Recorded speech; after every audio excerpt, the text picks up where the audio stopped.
pero la gente de Roma tenía hambre de espectáculos más grandes y atrevidos. El Coliseo proporcionaría a los gladiadores un moderno y permanente escenario de lucha, y los juegos alcanzarían un nivel de carnicerías nunca visto en la historia del imperio. Este era el lugar, el escenario más importante. Aquí llegaba la diversión.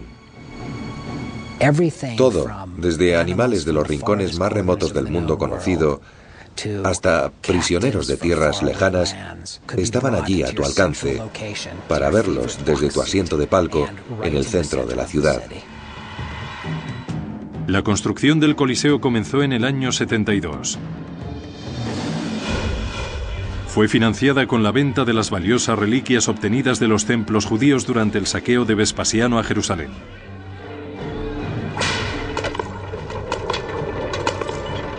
De esa campaña se trajeron a 12.000 prisioneros judíos para construir el anfiteatro. Trabajarían en unas condiciones tremendamente duras y durante muchas horas, y realizando grandes esfuerzos hasta el final. Utilizaron más de 6.000 toneladas de hormigón y arrastraron bloques enormes de travertino desde una cantera a más de 30 kilómetros de distancia. Según iba progresando la construcción en altura, usaban menos material de piedra caliza pesada, más fuerte y costoso, y más material barato que además era más ligero. Los romanos tenían unas grúas de madera muy sofisticadas y herramientas para levantar piedras, y podían hacerlo con bastante facilidad desde el suelo hasta grandes alturas. En solo 8 años, la imponente estructura llegó a alcanzar los 50 metros de altura, empequeñeciendo todo cuanto le rodeaba. Es la estructura más alta construida por los antiguos romanos. Este es el anfiteatro de la capital. ¿Y qué era Roma? Roma era una ciudad mucho más grande que ninguna otra ciudad y mucho más rica. Por eso, el anfiteatro era un símbolo del poder, la tecnología y la riqueza de la Roma antigua. Los anfiteatros se construyeron con una estructura sorprendentemente sencilla, uniendo 2 teatros griegos hasta formar un teatro de 360 grados en círculo.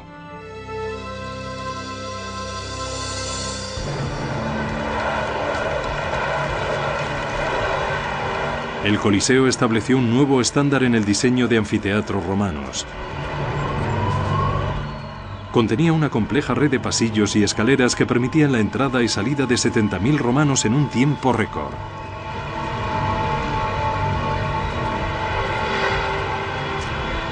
Al igual que en los estadios actuales, todos los espectadores que entraban en el Coliseo tenían un billete con el número correspondiente a una de las puertas de entrada. El complejo fue diseñado no solo para controlar al público, sino para que se sintiera cómodo. Disponía de 110 fuentes de agua potable y 2 servicios del tamaño de una casa entera. El Coliseo incluso disponía de un tejado retráctil. En los días de calor se desplegaba un toldo llamado velario sobre la grada superior para que diera sombra a los espectadores. Lo accionaban unos marineros de la Marina romana que se encontraban situados a lo largo de la galería superior en todo el perímetro del Coliseo. Podían cambiarlo según el sol y según el viento. En consecuencia, el Coliseo tenía una climatización fantástica y sombra. Se ponían en la galería superior y con unos postes, cuyos agujeros podemos ver aún en la parte exterior, conseguían sujetar esta enorme lona que cubría todo el espacio. El Coliseo fue terminado en el año 80, pero Vespasiano no viviría para ver la gran apertura de su más grande monumento. Murió de causas naturales el año anterior. Su hijo y sucesor, Tito, dirigió la celebración inaugural. Los romanos acudieron durante 100 días seguidos llenando el Coliseo para empaparse de todo tipo de matanzas imaginables. En un solo día se sacrificaba a 5.000 animales y quedaban miles de cadáveres de gladiadores y prisioneros. Fuera de este anfiteatro solo se habían visto carnicerías semejantes en las guerras, aunque en su interior era pura diversión. Se pasaban el día entero. Por la mañana veían a hombres matando o siendo matados por animales. Después del mediodía veían ejecutar a prisioneros.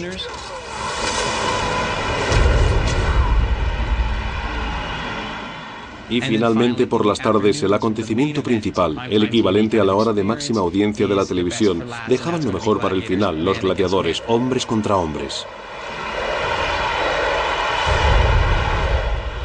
Las luchas de gladiadores eran la gran atracción del Coliseo, pero no siempre eran el acontecimiento principal. Varios escritores antiguos describen batallas navales recreadas en directo, en el mismo coso, con barcos de guerra y en agua. Habría sido totalmente posible que desviaran agua de uno de los acueductos y la llevaran al Coliseo con el fin de inundar el coso de agua hasta una pequeña profundidad.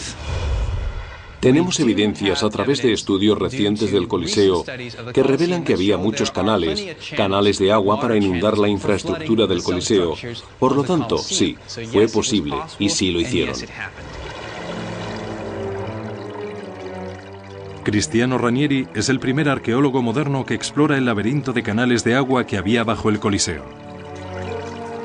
Él cree haber encontrado pruebas concluyentes de un sistema de cañerías que se utilizaba para inundar el coso con el fin de celebrar batallas navales. Bajo el suelo del Coliseo hemos encontrado algunos túneles muy antiguos, incluso más antiguos que el Coliseo, que datan de la época de Nerón, por lo tanto contemporáneos al Domus Aurea.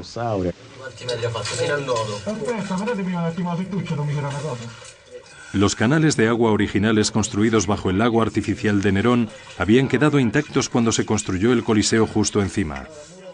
Es posible que se reacondicionaran para poder inundar y vaciar el coso. En estas imágenes nunca vistas anteriormente, Cristiano dirige a su equipo de submarinistas por el interior de estos canales antiguos, inundados con agua contaminada por los escombros de hace 2 milenios. Bajo el Coliseo descubre un depósito comunicado por un conducto a un acueducto cercano. Cristiano cree que las aguas llegaban hasta allí desviadas desde algún acueducto.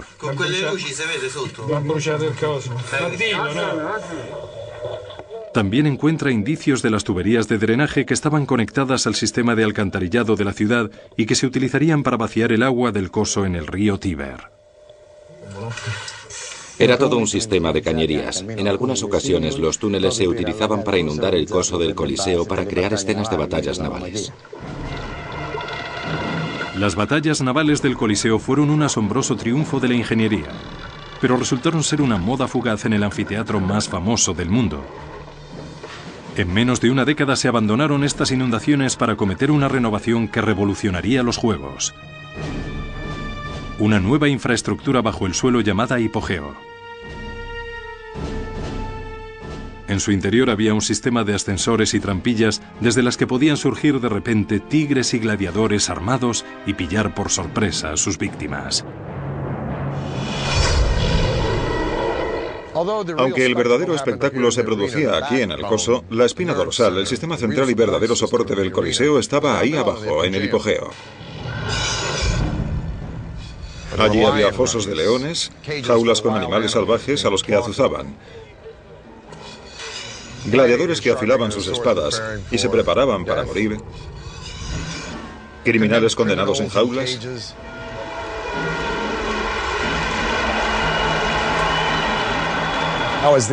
Cuando comenzaban los juegos, se abría una trampilla en el coso y mediante un sistema de poleas, un ascensor ascendía para llevar otro león o una pantera hasta el coso. Al abrirse la trampilla recibíamos un baño de luz y oíamos los gritos de la muchedumbre disfrutando de los juegos. Entonces se volvería a cerrar la trampilla para dejarnos ahí contemplando nuestra propia muerte entre gritos, lamentaciones y el hedor a sangre, bestias y hombres.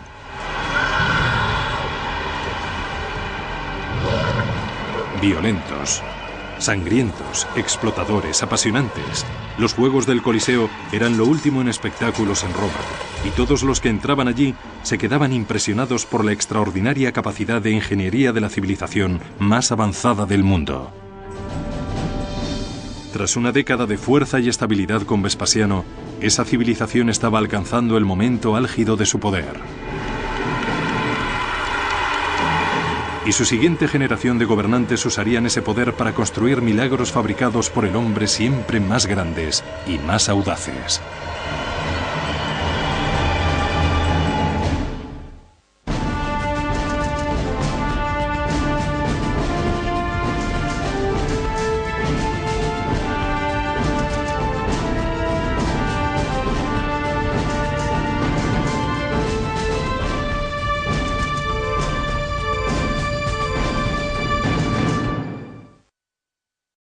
Pero la gente de Roma tenía hambre de espectáculos más grandes y atrevidos. El Coliseo proporcionaría a los gladiadores un moderno y permanente escenario de lucha y los juegos alcanzarían un nivel de carnicerías nunca visto en la historia del imperio. Este era el lugar, el escenario más importante. Aquí llegaba la diversión. Todo, desde animales de los rincones más remotos del mundo conocido hasta prisioneros de tierras lejanas, estaban allí a tu alcance para verlos desde tu asiento. Y arrastraron bloques enormes de travertino desde una cantera a más de 30 kilómetros de distancia. Según iba progresando la construcción en altura, usaban menos material de piedra caliza pesada, más fuerte y costoso, y más material barato de palco en el centro de la ciudad. La construcción del Coliseo comenzó en el año 72. Fue financiada con la venta de las valiosas reliquias obtenidas de los templos judíos durante el saqueo de Vespasiano a Jerusalén.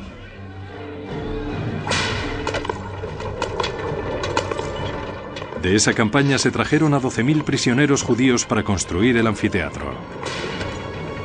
Trabajarían en unas condiciones tremendamente duras y durante muchas horas, y realizando grandes esfuerzos hasta el final. Utilizaron más de 6.000 toneladas de